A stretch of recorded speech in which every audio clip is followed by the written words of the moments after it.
I think Labour should vote to keep Trident. If Jeremy Corbyn can bury this issue, Labour could, in 2020, form the first radical left-wing government in a major country. Britain does face rapidly evolving threats. The clearest ones are 1.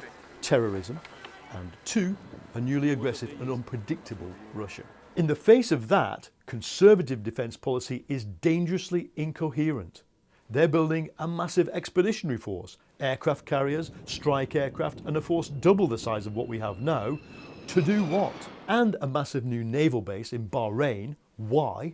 Britain needs to step back from the doctrine of expeditionary warfare. It failed in Afghanistan and it failed in Iraq. It set the Middle East on fire and then said, oh sorry, we can't handle this, goodbye. There's no consent for it among the population here and no stomach for it in America either. And a world without war! So, we should take what conventional forces we can afford once we've paid for the nuclear deterrent and use them for Britain's NATO mission in Europe. That means basing them here but training them to defend Eastern Europe, Scandinavia and the Baltic, and of course dealing with any terrorist attack on Britain. That, sadly, is the world we're in.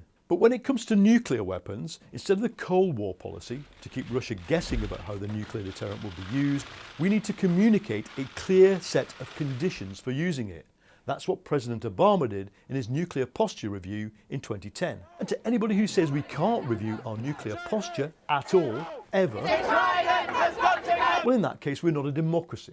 And we're not really thinking strategically either. I want a government that stops the destruction of the NHS, that stops shoveling public assets into the hands of private business, that stops socially cleansing our cities. And to get that, I think it is worth saying fine, spend 41 billion plus on a system that's designed never to be used militarily, but that has kept the peace strategically. And then Labour could focus on doing what really matters to ordinary people. The world will be in chaos by 2050. I don't want to scare you, but there is a rational case for panic. The OECD is among many forecasters predicting suppressed growth for the next 50 years.